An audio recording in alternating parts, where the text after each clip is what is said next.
Assurance maladie complète et gratuite annoncée par le président de la République au profit de plus de 100 000 ménages. Une grande satisfaction des citoyens. Notre pays reçoit un nouveau lot de vaccins chinois contre Covid-19.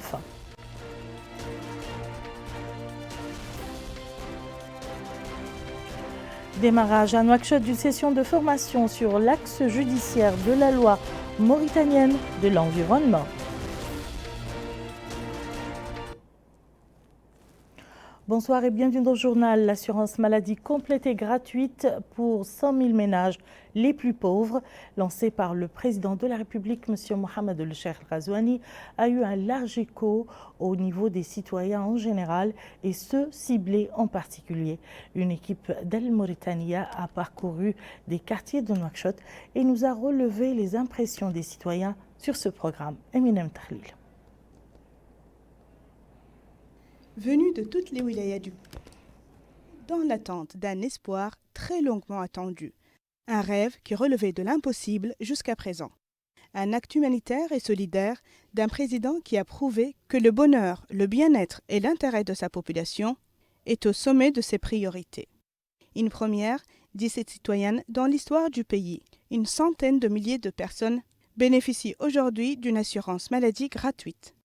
Cette autre citoyenne exprime son bonheur et grand soulagement suite à la réception de l'assurance maladie qui couvre gratuitement tous les soins médicaux.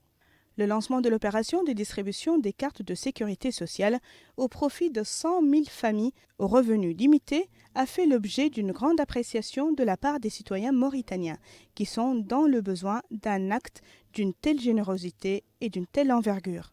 Une opération qui intervient à un moment difficile marqué par la pandémie de la Covid-19.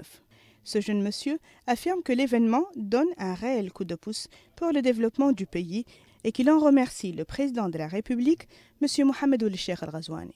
Une autre citoyenne nous affirme que les populations ayant bénéficié de cette initiative sont parmi les plus nécessiteuses, mais qu'elles ne sont pas les seules. Elle demande, après avoir exprimé ses remerciements au président de la République, que l'assurance médicale soit élargie au plus grand nombre de la population. Elle et ses deux autres messieurs considèrent que c'est un pas vers une réelle couverture sanitaire pour la population. Le développement des nations requiert une attention particulière aux populations, surtout les plus nécessiteuses, afin d'assurer leur insertion dans la vie sociale et économique, d'améliorer leurs conditions de vie et de renforcer leur accès aux services de base. Des rêves qui ont toujours existé et qui, aujourd'hui, ont été exaucés à travers le programme Mes engagements du président de la République islamique de Mauritanie. Le ministre de la Santé, accompagné de celui de la Défense nationale, a supervisé aujourd'hui à l'aéroport international de Nouakchott-Oumtounsy la réception d'un nouveau lot de vaccins chinois Sinopharm anti-Covid-19. Ce lot de 280 000 doses constitue un don de la Chine pour renforcer le dispositif sanitaire national contre cette pandémie. Le point avec Abdrahman Ahmad. Ces dons de 280 000 doses du vaccin Sinopharm anti-Covid-19 remis par l'ambassadeur de Chine en Mauritanie, son Excellence Li Bujan, a été réceptionné à l'aéroport international de Nouakchott-Oumtounsy par le ministre de la Santé, Dr Sidi Zahaf, en compagnie de son homologue de la Défense nationale, M. Hanan Ould Sidi. L'objectif est d'aider notre pays à vaincre la pandémie et réduire ses conséquences en termes de cas de contamination et de décès. S'exprimant à l'occasion, le ministre de la Santé a précisé qu'une partie du lot est destinée aux forces armées dans le cadre de la coopération entre les institutions militaires de deux pays amis. Le ministre a exhorté les citoyens à se faire vacciner massivement pour se prémunir contre la pandémie. Pour sa part, l'ambassadeur de Chine s'est félicité de la réception de ce don par les ministres de la Santé et de la Défense nationale et a précisé que le don des vaccins est un volet non négligeable de la coopération sino-mauritanienne. Il a rappelé que le gouvernement chinois avait attribué à la Mauritanie des aides médicales comprenant des appareils de respiration, des blouses de protection et d'autres équipements.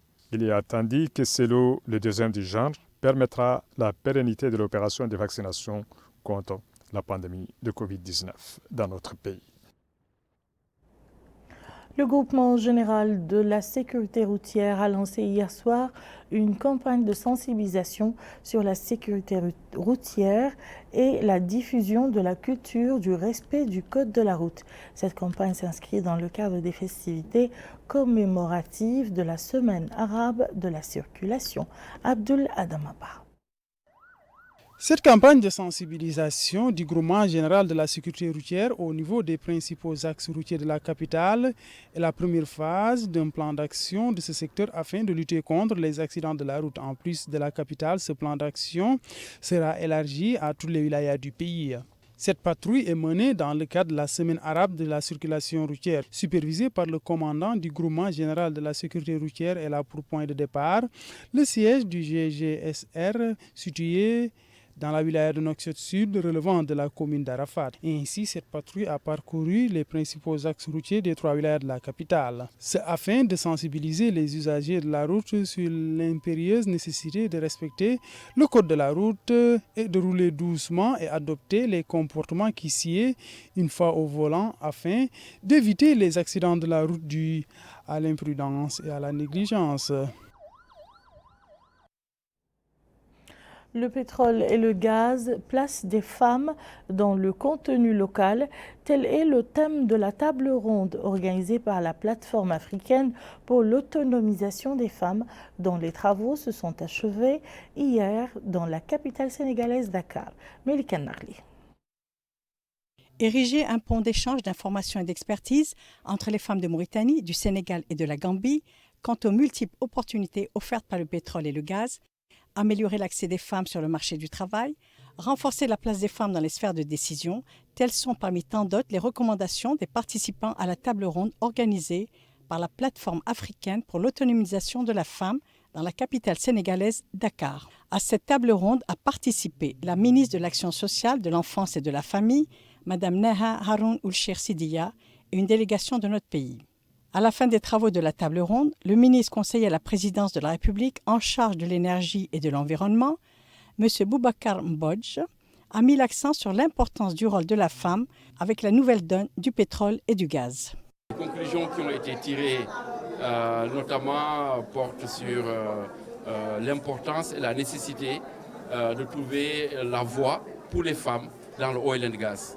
Ça peut paraître a priori pas évident, pourtant ça l'est très bien. Le pétrole et le gaz doivent apporter la prospérité au-delà de nos pays, dans toute la sous-région. Les femmes sont la moitié donc de la population de ces pays. Elles sont dans tous les secteurs. La prospérité attendue du pétrole et du gaz, forcément, peut se mesurer aussi par son impact au niveau des femmes et de leur organisation. Les conclusions ont donné des pistes, notamment pour le renforcement de capacités. Il faut que les femmes soient encore plus formées. Il faut qu'au niveau de l'éducation et de la formation, on incite davantage les jeunes filles à s'orienter vers les métiers du pétrole et du gaz.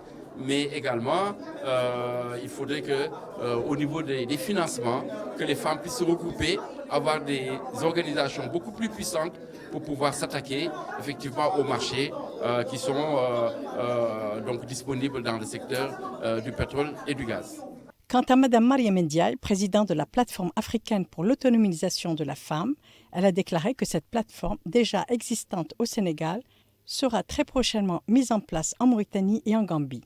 Cette plateforme vise à aider les femmes, à les appuyer financièrement et à leur permettre de diriger des entreprises de manière autonome. À cette rencontre ont participé 300 associations féminines qui suivent de très près les résultats de cette plateforme africaine.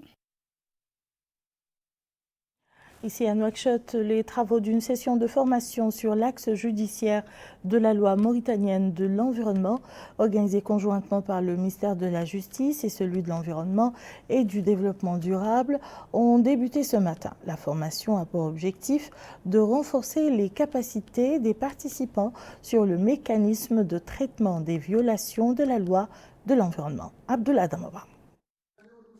2 jours durant, les parties prenantes à ces rencontres suivront des exposés sur le volet juridique et environnemental mauritanien, ce afin de renforcer les capacités des juges et inspecteurs de l'environnement et des responsables de l'application des lois dans le cadre du respect de la loi contre les violences environnementales et les mesures énoncées dans le système environnemental. Les participants seront aussi mis au parfum de l'importance de la diversité biologique ainsi que ses répercussions sur le développement durable.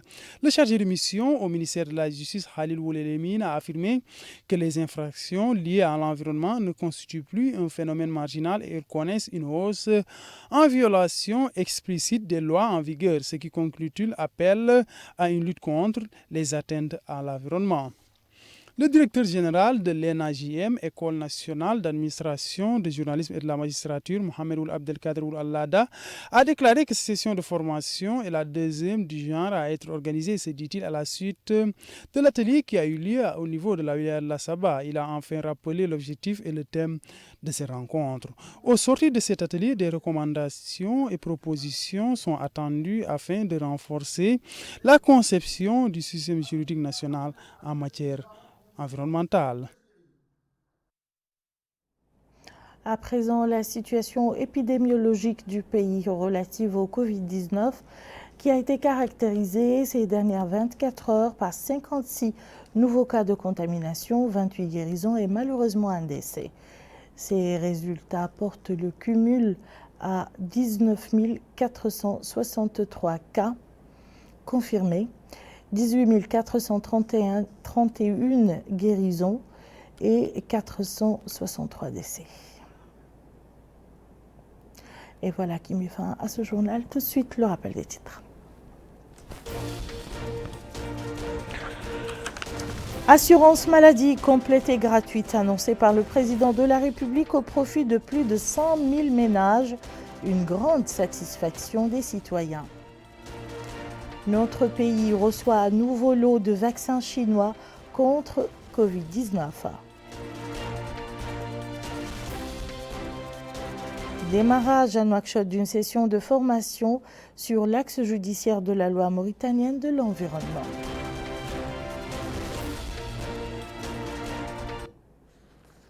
Merci, Madame, Monsieur, de nous avoir suivis. Passez un excellent week-end.